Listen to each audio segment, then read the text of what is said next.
How the oil market trades this morning. There's lots of things to roll in to the FTSE 100 today, and we start to roll over a little bit. There you go. Look at that, down by nearly 0.5% now. Stock 600. We'll get a little bit more clarity when some of these other markets open in just a moment. Defence stocks, I think, are going to be absolutely fascinating today out of Europe.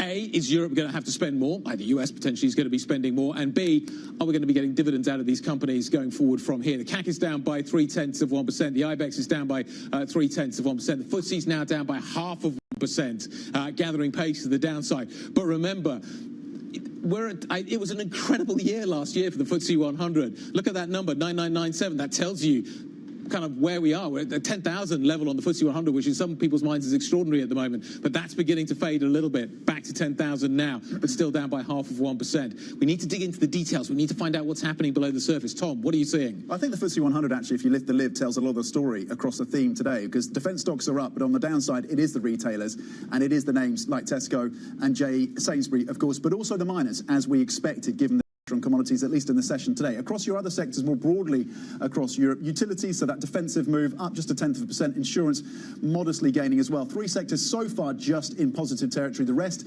on the downside. Personal consumption as a sector is down 1.3%. Financials, basic resources, there's the mining pressure down 0.6%. Energy also a little softer by 0.5. Anna. Yeah, in that energy space, that's another leg to the FTSE negativity, because Shell is one of the biggest fallers or the biggest faller in the energy space. So that's down by 1.5%. And we had that update, the trading update from Shell coming through. But it is the grocery store story that is dominating the downside, isn't it? Tesco down by more than 4% now, as you said, Tom. Sainsbury's also weaker. So if you're looking for the standout negative sector, that's where you find it. And only three sectors in positive. Is that a macro story as well? I just wonder whether or not this is something the Bank of England is going to be thinking about when you think about how weak the consumer is in the UK at the moment. Well, there was a lot of focus on Black Friday being really weak, and people said, well, the budget was late, and so that delayed spending there. Then the thinking was maybe that pushes it into Christmas and you have a good Christmas. Well, if that's not been the case, if that's not what has happened, then that maybe is new information for the market to deal with. And certainly on the Tesco side of things, that seems to be where the downside pressure is coming through this morning. Let's speak to Helen Jewell, shall we? International CIO of Fundamental Equities at BlackRock. Helen, very good morning to you. Good morning, Anna. It seems like a lot of news flow hitting us just this morning, the last 24 hours, plenty to deal with. As you look ahead into 2026, stepping back from all of this, what's your big picture outlook, your big picture thesis? Yeah, I mean, it's a really interesting start to the year, as if you've already kind of flagged there. A lot of markets are starting at real highs. I think there's two things that we are super focused on this year. The first is in terms of the broadening out of the market and in terms of the broadening out of things like the AI theme. We're already starting to see that coming through. We're seeing it coming through in terms of spend on chips already, hardware, energy, infrastructure, and of course the materials names. So that is the first area.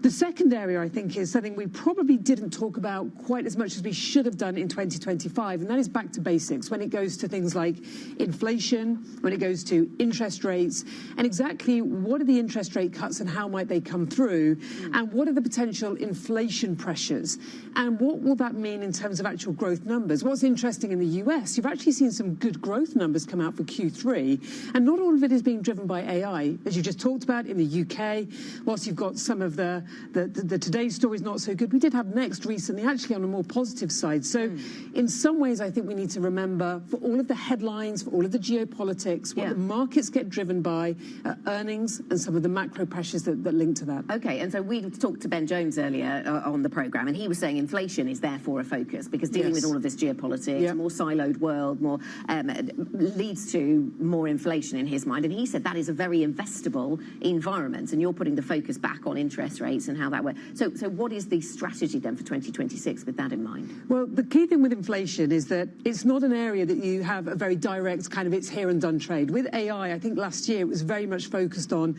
a kind of a much more small subset. When it comes to inflation, I think the good thing from an investor perspective is there are so many pockets that you can actually play that along. We still remain, for example, overweight the European banks. European banks is an area that benefits obviously from interest rates not actually being cut. And if anything, there is more risk now to the upside than we had seen previously. It's not just about, by the way, the interest rate story. The European banks is also about the amount of capital they have and about the loan growth in Europe. But the breadth of names that actually allows you to have an investment view on is much broader. And it is much less country specific. It is much broader as well from different countries as well.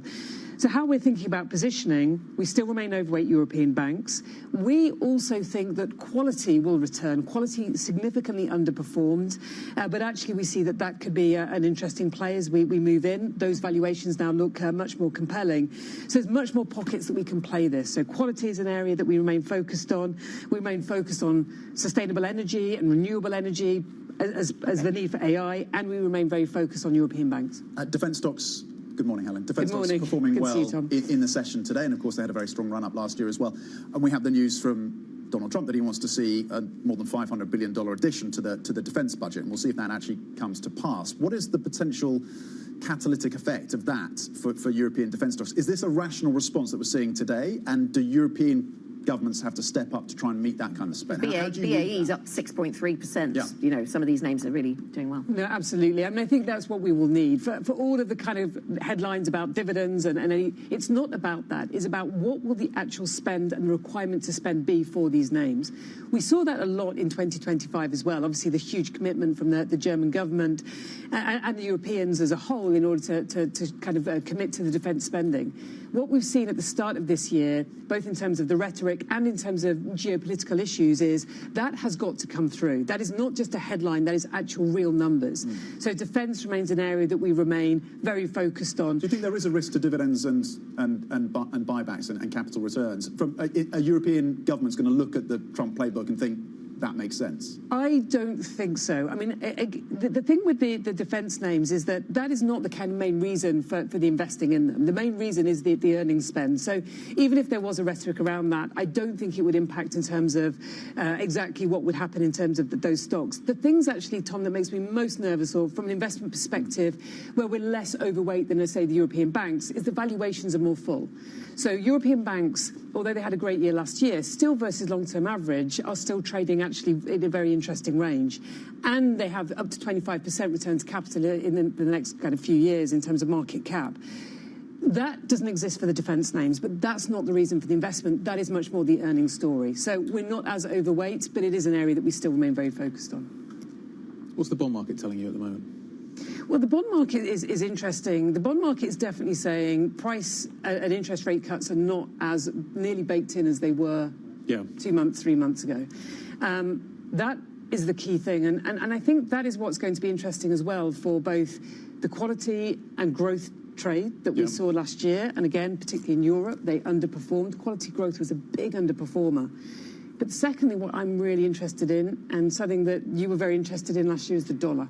What does this potentially mean for the dollar if you start to see interest rate cuts coming through in the US and the ECB not cutting? I mean, that's going to be quite interesting. That would be a real headwind for the European exporters, which is, on the whole, those quality growth names.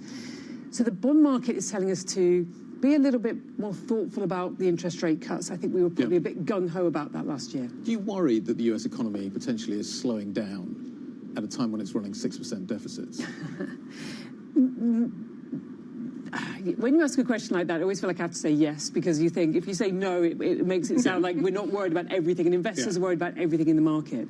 It's not something that we are super focused on at the moment. It's not impacting how we're positioned in portfolios, and it's not impacting how we are thinking about our What's driving growth in America at the moment?